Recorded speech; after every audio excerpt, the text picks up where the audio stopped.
آپ کو معلوم ہے پچھلے رکوع میں اللہ نے اصحاب کہف کا واقعہ سنایا کہ جنہوں نے اللہ کی خاطر قربانی دی اور اللہ پہ اعتماد اور توکل کیا تو ناکامیوں کے نقشوں میں بھی اللہ نے ان کو کامیاب کیا. کامیابی کی کوئی صورت بنتی نہیں تھی، ہر طرف ناکامی ہی ناکامی تھی، مگر اللہ پہ اعتماد. ان کے زبان سے الفاظ بھی کیسے نکلتے تھے کہ ہمارا رب ہماری رہنمائی کرے گا، اور رب سے دعا مانگتے ربنا ہیئ لنا من امرنا رشدا، اے اللہ تو ہمارے لیے کوئی ہدایت کی صورت پیدا کر دے. تو زبان سے بھی اچھے جملے نکال رہے تھے کہ بھئی اللہ مدد کرے گا، اور عملی طور پر بھی قربانی دے رہے تھے. تو کیسے ناکامیوں کے اسباب میں اللہ نے ان کو کامیاب کر کے دکھایا ایک معجزاتی طور پر. اب اللہ واقعہ بیان کر رہے ہیں ان متکبر لوگوں کا کہ کامیابی کے تمام اسباب کے ہوتے ہوئے بھی تکبر کی وجہ سے اللہ نے ان کو برباد کیا ہے. اور اس کا بنیادی مقصد مشرکین مکہ کو سمجھانا بھی ہے کہ جو بڑا ناز کرتے تھے اپنے بڑے ہونے پر، سردار ہونے پر، اور نبی کو حکم دیتے تھے کہ غریبوں کو اپنی محفل سے نکالیے، تو اللہ بتا رہے ہیں کہ تم سے پہلے بھی بہت لوگوں کو ہم نے اسباب اور وسائل اور دولت دی ہے، اور انہوں نے تکبر کیا تو کیسا ان کا انجام ہوا. تو تم بھی کبر سے بچو، تکبر سے بچو، اللہ کی طرف نسبت کرو. تو پہلے بھی ملحد لوگ گزرے ہیں جو خدا کے منکر تھے، آخرت کے منکر تھے، دولت پہ اور کامیابی کے نقشوں کو دیکھ کر وہ دھوکے میں پڑ گئے اور سمجھنے لگے جیسے ہم یہاں کامیاب ہیں تو ہمیشہ ہم کامیاب ہی رہیں گے.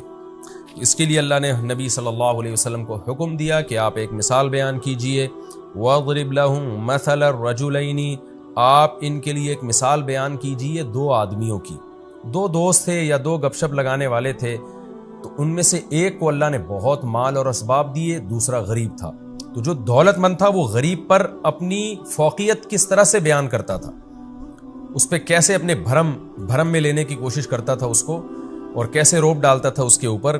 اللہ فرماتے ہیں جعلنا لأحدہما جنتین، ہم نے دونوں میں سے ایک کے لیے دو باغ بنائے.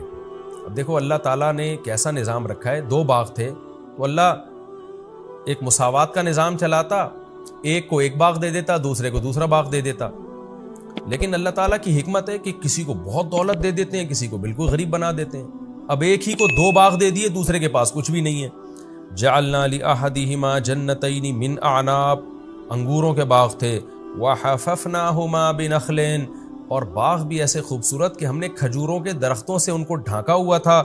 اور وجعلنا بینہما زرعا، اور ان دونوں باغوں کے بیچ میں بھی کھیتی تھی اس کی، جو اس کی پیداوار میں اور تجارت میں اضافے کا ذریعہ بنتی تھی. کلتا الجنتین آتت اکلہا، دونوں باغ اپنا اکل یعنی اپنا پھل دیا کرتے تھے. ولم تظلم منہ شیئا، اور اس میں ذرہ برابر بھی کمی نہیں کیا کرتے تھے، بھرپور طریقے سے اپنی پیداوار دیا کرتے تھے جیسے باغ برکت والے باغ ہوتے ہیں. وفجرنا خلالہما نہرا، اور ان باغوں کے بیچ میں ہم نے پانی کا انتظام بھی کیا تھا، نہر تھی تاکہ باغ کے مالک کو سیراب کرنے میں کوئی دشواری نہ ہو. وکان لہ ثمر، اور اس شخص کے لیے اس کے علاوہ بھی ثمر تھا، یعنی ان باغوں کے علاوہ بھی اس کی سورس آف انکم تھی، پیسہ تھا اس کے پاس.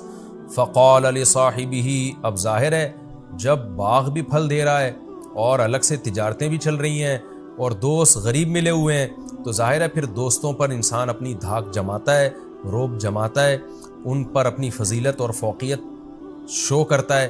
تو یہاں بھی ایسا ہی ہوا، یہ تکبر میں آ گیا. فقال لصاحبہ، اپنے ساتھ چلنے والے یا بیٹھنے والے کے ساتھ کس سے کہنے لگا. وہو یحاورہ، اور وہ اس سے گپ شپ کر رہا تھا، بات چیت کر رہا تھا، باتیں ادھر ادھر کی ہو رہی تھی تو بیچ میں شو مارنا شروع کر دی. انا اکثر منک مالا، میرے پاس پیسے بھی زیادہ ہیں. جیسے ہوتا ہے نا شو بازی میں آتے ہیں لوگ ادھر ادھر کی باتیں کرتے ہوئے، کیا کہتے ہیں بھائی ہمارا بڑا بینک بیلنس ہے. وَأَعَزُّ نَفَرًا، اور نفر افرادی قوت بھی میری تجھ سے زیادہ ہے، میرے ملازمین دیکھو، میری اولاد دیکھو. پہلے زمانے میں لوگ اولاد کی کثرت پہ ہمیشہ فخر کرتے تھے، بچے زیادہ ہوتے تھے اور شو مارتے تھے. تو چونکہ اولاد کی کثرت کو وہ نعمت سمجھتے تھے.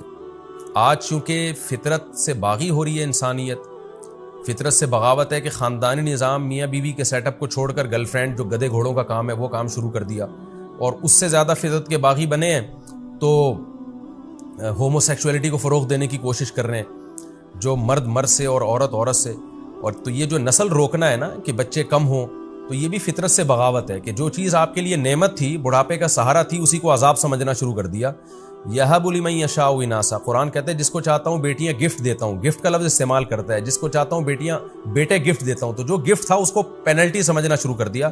یہ سب انسان کے نا بے عقل ہونے کی دلیل ہے کہ سائنسی ترقی تو بہت کر رہا ہے مگر فطرت سے باغی بنتا چلا جا رہا ہے۔ تو وہ فخر کر رہا ہے کہ میرے پاس افراد بھی زیادہ ہیں، اولاد بھی، بظاہر اس سے اولاد ہی مراد ہے، کیونکہ آگے جو اس کے دوست نے جواب دیا نا تو اس کی اولاد کم تھی، تبھی اس نے کہا کہ میری اولاد کم ہے تو اس پہ تو فخر نہ کر کہ تیری اولاد زیادہ ہے۔ وَدَخَلَ جَنَّتَهُ، اور وہ اپنے باغ میں داخل ہوا، وَهُوَ ظَالِمٌ لِنَفْسِهِ، قرآن کہہ رہا ہے اپنی جان پہ ظلم کر رہا تھا وہ، یعنی اسے پتہ نہیں تھا کہ میں جو الفاظ آگے بولوں گا یہ میں اپنا ہی نقصان کر رہا ہوں۔ وہ کیسے اس نے جان پہ ظلم کیا؟ قَالَ مَا أَظُنُّ أَن تَبِيدَ هَٰذِهِ أَبَدًا، اپنے دوست سے کہنے لگا میں نہیں سمجھتا کہ یہ کبھی ہلاک ہوگا، یعنی اسباب پہ نظر کر رہا ہے، جیسے کہ ملحد لوگ کرتے ہیں، ایتھیس لوگ کرتے ہیں، مذہب کے منکر اور جو نام نہاد لبرل ہیں وہ کرتے ہیں، وہ اسباب کو دیکھتے ہیں۔ دیکھیں اصحاب کہف کے بعد یہ واقعہ کتنی زبردست ربط ہے نا آپس میں۔ اصحاب کہف دیکھ رہے ہیں کہ کوئی سبب نہیں ہے، لیکن کیا کہہ رہے ہیں کہ امید ہے کہ ہمارا رب ہمیں ہماری رہنمائی کرے گا، ہمیں اچھا ٹھکانہ دے گا، وہ امید کی باتیں کر رہے ہیں جبکہ اسباب بالکل بھی نہیں ہے۔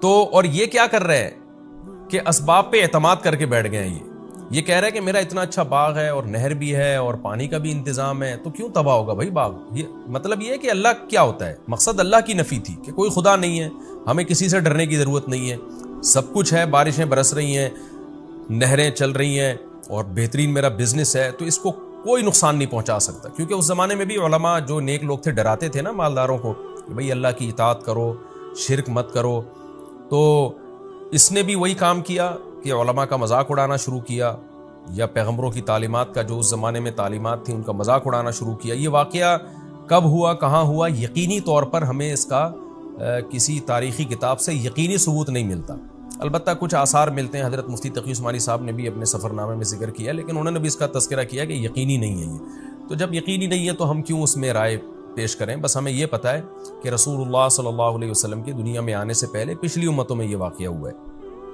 اس سے زیادہ ہم اس کے بارے میں نہیں جانتے۔ تو قال ما اظن ان تبید هذه ابدا، اس نے کہا کہ میں نہیں سمجھتا یہ کبھی ختم ہوگا، لہذا میں کوئی ڈرنے کی، گھبرانے کی، اللہ کے شکر ادا کرنے کی، گناہوں کو چھوڑنے کی، یہ مذہبی اسکالرز کی باتیں، ان بکھیڑوں میں پڑھنے کی ضرورت نہیں ہے۔ وما اظن الساعة قائمة، رہا یہ مسئلہ کہ جو اہل اللہ ہیں، علماء ہیں، وہ تو کہتے ہیں قیامت قائم ہوگی، دنیا میں عذاب نہیں بھی آیا تو قیامت کے دن تو آئے گا، تو قیامت جب آئے گی تو اس وقت کے لیے تیاری کر لو، اللہ سے تعلق بحال کر لو۔ تو کہنے لگا کہ کوئی قیامت نہیں آئے گی، میں نہیں سمجھتا کہ کوئی آخرت قائم ہوگی۔ وَلَئِن رُدِدتُّ إِلَىٰ رَبِّي، اور اگر بالفرض میں اپنے رب کی طرف چلا بھی گیا، اللہ نے مردوں کو دوبارہ زندہ کیا، حساب و کتاب کے لیے کھڑا کر بھی لیا، تو یہ مولوی لوگ جہنم میں جائیں گے، مجھے وہاں بھی جنت ملے گی۔ جیسے کہ آج کہہ رہے ہوتے ہیں نا جو علماء سے بغض رکھنے والے لوگ ہیں کہ آخرت بھی انگریزوں کے لیے، کیونکہ وہ ایک نمبر ہوتے ہیں، وہ دیندار ہوتے ہیں، انہوں نے دنیا میں اتنی ترقی کی، تو آخرت بھی انہی کے لیے اگر ہوئی، مسلمان آخرت میں بھی جہنم میں جائیں گے، ان کی حرکتیں دیکھو۔ اس طرح بھی بعض لبرل لوگوں کی سوچ ہے کہ بالفرض اگر آخرت قائم ہوئی تو ہم وہاں بھی پٹیں گے، تو ایسا نہیں ہے بھائی، آپ اللہ پہ ایمان لانے والوں کو اور نہ لانے والوں کو ایک جیسا کیسے سمجھ سکتے ہیں؟ تو اس کا بھی یہی خیال تھا، یہ اس زمانے کا ملحد تھا، ایتھیس تھا، تو کہنے لگا اگر بالفرض میں اپنے رب کے پاس گیا بھی، لَأَجِدَنَّ خَيْرًا مِّنْهَا، تو اس سے بہتر باغ میں وہاں پاؤں گا، منقلبہ، لوٹنے کے اعتبار سے۔ مطلب یہ کہ میری قابلیت اور اتنا کچھ میں نے اسٹرگل کی، ایمانداری کے ساتھ محنت کر کے میں یہاں تک پہنچا ہوں، تو اس کا مطلب میں ایک اچھا انسان ہوں۔ تو اگر بالفرض قیامت قائم ہو بھی گئی تو جیسے مجھے یہاں بہت کچھ ملا ہے میری محنت کی وجہ سے، تو وہاں بھی لازمی ملے گا مجھے، تو اس لیے اس کے لیے مجھے نماز روزے کی اور توحید کی اور ان سب بکھیڑے میں پڑھنے کی ضرورت نہیں ہے۔ لیکن اس کا جو دوست تھا، غریب تھا، وہ مسلمان تھا، اس نے کیا کہا؟ قال له صاحبه، اس کے دوست نے اس سے کہا، وهو يحاوره، وہ بھی گپ شپ کر رہا تھا، کیا کہا؟ اکفرت بالذی خلقک من تراب، تو ایسی ذات کا انکار کرتا ہے جس نے تجھے مٹی سے پیدا کیا۔ کیا مطلب؟ زبان سے تو کہہ رہا ہے کہ میرا خدا ہے، لیکن تیرے عمل سے لگ رہا ہے کہ تو خدا کو نہیں مانتا۔ جو خدا کو مانتا ہے وہ سب سے پہلے ڈرتا ہے، وہ یہ نہیں کہتا کہ یہ باغ ہمیشہ رہے گا، وہ کہتا ہے کہ بھئی اللہ نے چاہا تو رہے گا، نہیں چاہا تو یہ 2 منٹ میں ختم کر دے اس کو۔ تو اصل طاقت اور قدرت تو اللہ کی ہے، تو اس خدا کا انکار کر رہا ہے جس کی یہ طاقت ہے کہ اس نے تمہیں مٹی سے بنایا، پھر پانی کے قطرے سے بنایا۔ تو جو پانی کے قطرے سے انسان بنا سکتا ہے، اتنا پاورفل، اتنا طاقتور، وہ چاہے تو تیرے باغ کو 2 منٹ میں ختم کر سکتا ہے۔ تو ایسے بے فکر ہو کے کیسے بیٹھ گیا ہے؟ جیسے کہ آج ملحد اور ایتھیس لوگ بیٹھ جاتے ہیں کہ کچھ نہیں ہونے والا، یعنی یہ اللہ کیا ہوتا ہے بھائی، سب کچھ اسباب سے ہے۔ تو بھی اسباب کو دیکھ کر دھوکے میں آ رہا ہے، تو تجھے کیا ہو گیا؟ اکفرت بالذی خلقک من تراب ثم من نطفہ ثم سواک رجلا، پھر اس نے تجھے مرد بنا دیا، انسان بنا کے ماں کے پیٹ سے باہر نکال لیا، جس کی یہ طاقت اور قدرت ہے، اور تو کہہ رہا ہے قیامت بھی قائم نہیں ہوگی۔ تو یہ بھی تو خدا کا منکر ہے، کیونکہ تو خدا کی طاقت کا انکار کر رہا ہے۔ اس لیے کہ جو یہ کہتا ہے نا قیامت قائم نہیں ہوگی، وہ اس لیے یہ کہتا ہے کہ اس کے ذہن میں یہ ہوتا ہے یہ مردے دوبارہ زندہ کیسے ہو جائیں گے؟ اس کا مطلب آپ خدا کے منکر ہو، آپ خدا کی طاقت کا انکار کر رہے ہو۔ تو یہ تمام باتیں خدا کا انکار ہیں۔ ان سب کی ایک ہی دلیل ہے کہ جس نے مٹی سے پانی کا قطرہ بنا دیا اور پانی کے قطرے سے پورا انسان بنا کے ماں کے پیٹ سے باہر لے آیا اور پھر ماں کی چھاتیوں میں دودھ پیدا کر دیا، اب اس کو اپنی طاقت اور قدرت کے لیے مزید کسی دلیل کی ضرورت نہیں ہے۔ لکنہ اللہ ربی، تو تو یہ باتیں کر رہے کہ یہ باغ کبھی فنا نہیں ہو سکتا اور قیامت قائم نہیں ہوگی، لیکن میرا یہ کانسیپٹ نہیں ہے۔ میں تو کہتا ہوں اللہ ہے میرا رب، ولا اشرک بربی احدا، میں اپنے رب کے ساتھ کسی کو شریک نہیں کرتا، عقیدہ توحید کا قائل ہوں میں کہ سب طاقتیں اسی کے پاس ہیں۔ تو تجھے ہونا یہ چاہیے تھا کہ تو جب باغ میں داخل ہوتا تو یہ کہتا، یہ ایسے جیسے دوست گویا بزبان حال کہہ رہے کہ بھئی تو خدا کی تعریفیں کر کے کہنا کیا چاہتا ہے؟ تو جو کہہ رہے اللہ میرا رب ہے اور میں گویا کفر کر رہا ہوں، تو صحیح طرح بتا تو کہنا کیا چاہتا ہے کہ مجھے کیا کرنا چاہیے؟ اس لیے اگلے جملے میں اس نے یہ کہا وَلَوْلَا إِذْ دَخَلْتَ جَنَّتَكَ، ایسا کیوں نہیں ہوا کہ جب تو اپنے باغ میں داخل ہوا قُلْتَ مَا شَاءَ اللَّهُ، تو کہتا بھئی جو اللہ چاہتا ہے وہ ہوتا ہے، تو اللہ نے چاہا مجھے اتنا اچھا باغ دے دیا، اللہ چاہے تو یہ چھین بھی سکتا ہے، تو یہ اللہ کی طاقت ہے، یہ میرا کمال نہیں ہے۔ لا قوت الا باللہ، کوئی قوت نہیں ہے مگر اللہ کی طاقت کے ساتھ۔ اللہ کی طاقت ہوگی تو پھر ان قوتوں کا ہمیں فائدہ ہوگا۔ ان ترانی انا اقل منک مالا وولدا، اگر تیرا خیال یہ ہے کہ میں مال اور اولاد میں تجھ سے کم ہوں تو بجائے دھونس جمانے کے تو اللہ کا شکر ادا کرتا، بھئی اللہ کا دیا ہے، یوں کہتا فاسا ربی، میں تو امید کی بات کرتا ہوں، امید ہے میرا رب ان یؤتینی خیرا من جنتی کا، ہو سکتا ہے وہ کل تقدیر کا پانسا پلٹے اور تیرے باغ سے بھی بہتر باغ مجھے دے دے۔ وَيُرْسِلَ عَلَيْهَا حُسْبَانًا مِّنَ السَّمَاءِ، اور تو جو اس طرح کی تکبر والی باتیں کر رہا ہے تو عین ممکن ہے تیرے باغ پہ کوئی آسمانی آفت بھیجے، فَتُصْبِحَ صَعِيدًا زَلَقًا، اور وہ چٹیل میدان بن جائے۔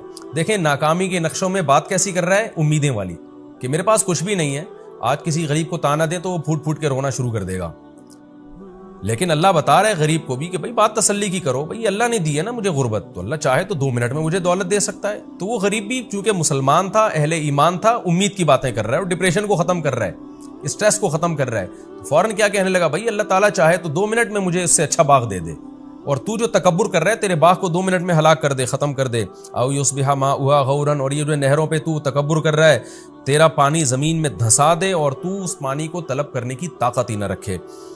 وَأُحِيطَ بِثَمَرِهِ، اس نے تو ایسی ایک بات کہہ دی تھی، اللہ کہتے ہیں ہم نے ایسا ہی کیا، اور اس کے باغ کو ہلاکت نے گھیر لیا۔ فَأَصْبَحَ يُقَلِّبُ كَفَّيْهِ عَلَى مَا أَنفَقَ فِيهَا، جو کچھ باغ میں اس نے انویسٹ کیا تھا اس پر کف افسوس ملنے لگا، اور وَهِيَ خَاوِيَةٌ عَلَى عُرُوشِهَا، کوئی رات میں آسمانی آفت آئی ہے، صبح اٹھا تو سارا باغ الٹا پڑا ہوا تھا۔ وَيَقُولُ يَا لَيْتَنِي، اور کہنے لگا ہائے کاش، لَمْ أُشْرِكْ بِرَبِّي أَحَدًا، میں اپنے رب کے ساتھ کسی کو شریک نہ کرتا۔ کیا مطلب؟ خالص توحید کا قائل ہوتا۔ خالص توحید یہی ہے کہ ہر چیز اللہ کی طرف مفوض کی جائے۔ وَلَمْ تَكُن لَّهُ فِئَةٌ يَنصُرُونَهُ مِن دُونِ اللَّهِ، اللہ فرماتے ہیں اس کی کوئی ایسی جماعت نہ بنی جو اس کی اللہ کے عذاب سے مدد کر لیتی۔ تو بڑا ناز تھا نا کہ میرے اولاد بھی زیادہ اور میرے پاس افرادی قوت بھی زیادہ۔ وَمَا كَانَ مُنتَصِرًا، اور نہ وہ خود اپنی مدد کر سکا۔ تو یہ اللہ نے واقعہ بیان کیا بتانے کے لیے کہ اپنی دولت پہ، اپنے مال پہ کبھی اتراؤ مت۔ وہی بات ہے جو قرآن میں سورہ معارج میں ہے نا، ان الانسان خلق ہلوعا، انسان جلد باز ہے، اذا مسہ الشر جزوعا، جب مصیبت پہنچتی ہے تو بے چین ہو جاتا ہے، بے صبرا بن جاتا ہے، اور جب خوشی پہنچتی ہے تو اترانے لگتا ہے۔ الا المصلین، سوائے وہ لوگ ان لوگوں کے جو مذہب کو فالو کرتے ہیں، جو نماز پڑھتے ہیں، زکوٰۃ دیتے ہیں، معاہدوں کی پابندیاں کرتے ہیں. وہ کیا ہوتے ہیں کہ وہ ایسے نہیں ہوتے. انہیں جب خوشیاں پہنچتی ہیں اتراتے نہیں ہیں بلکہ اللہ کی محبت میں ڈوب جاتے ہیں کہ ہمارے رب نے احسان کیا. اور جب کوئی غم پہنچتا ہے تو صبر کرتے ہیں، امید کی باتیں کرتے ہیں. جو اللہ مصیبت پہنچا سکتا ہے وہ مصیبت دور بھی کر سکتا ہے. تو کتنا بہترین سبق ہمیں ان آیات میں ملا ہے.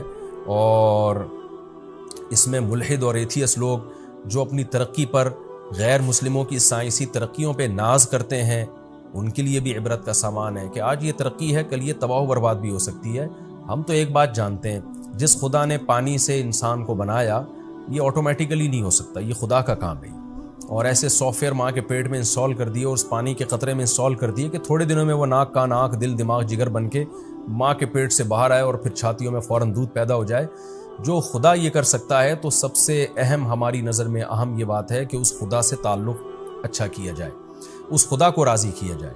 پھر اگر دنیا میں ناکامی بھی ہے تو یہ ناکامی وقتی ناکامی ہے، یہ حقیقی ناکامی نہیں ہے. اور اس خدا کو ناراض کر کے اگر آپ نے دنیا حاصل کی ہے تو اس زیب و زینت سے قطعاً متاثر ہونے کی بالکل بھی ضرورت نہیں ہے.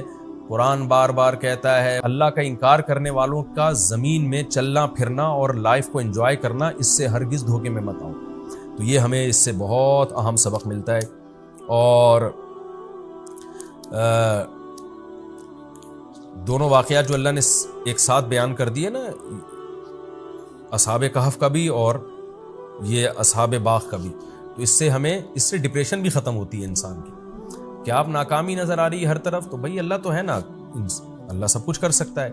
تو جو اللہ تعالیٰ نے ہمیں ڈپریشن اور اسٹریس دور کرنے کے طریقے بیان کیے نا، وہ آج کسی ماہر نفسیات کے پاس نہیں. ہنالک الولایۃ للہ الحق، میرا خیال لفظی ترجمے میں نے شاید یہ والی آیت چھوڑ دی تھی، تو خیر اب کمپلیٹ کر لیتا ہوں. ہنالک کا مطلب ہوتا ہے یہاں، یعنی اس موقع پہ. ولایا مدد کو کہتے ہیں. للہ الحق، اس اللہ کے لیے جو برحق ہے. یعنی ایسے موقع پہ جب اس طرح کی کوئی قدرتی آفت آئے تو مدد اس اللہ ہی کے لیے ہے جو برحق ہے، وہی مدد کر سکتا ہے اگر کرنا چاہے تو. ہوا خیر ثوابا، وہ اللہ بہتر ہے بدلے کے اعتبار سے بھی. وہ خیر عقبا، اور بہتر ہے انجام کے اعتبار سے بھی. یعنی اس اللہ کا بدلہ اور جو رزلٹ ہے اللہ سے دوستی کا وہ بہرحال بہتر ہے. جو اللہ انجام بھی اچھا کرے گا اور ثواب بھی، بدلہ بھی دنیا کے لحاظ سے بہت اچھا دیتا ہے. تو کیا مطلب کہ یہ جو باغ ہلاک ہو گیا اس شخص کا، تو ایسے موقع پہ مدد بھی اللہ کر سکتا ہے.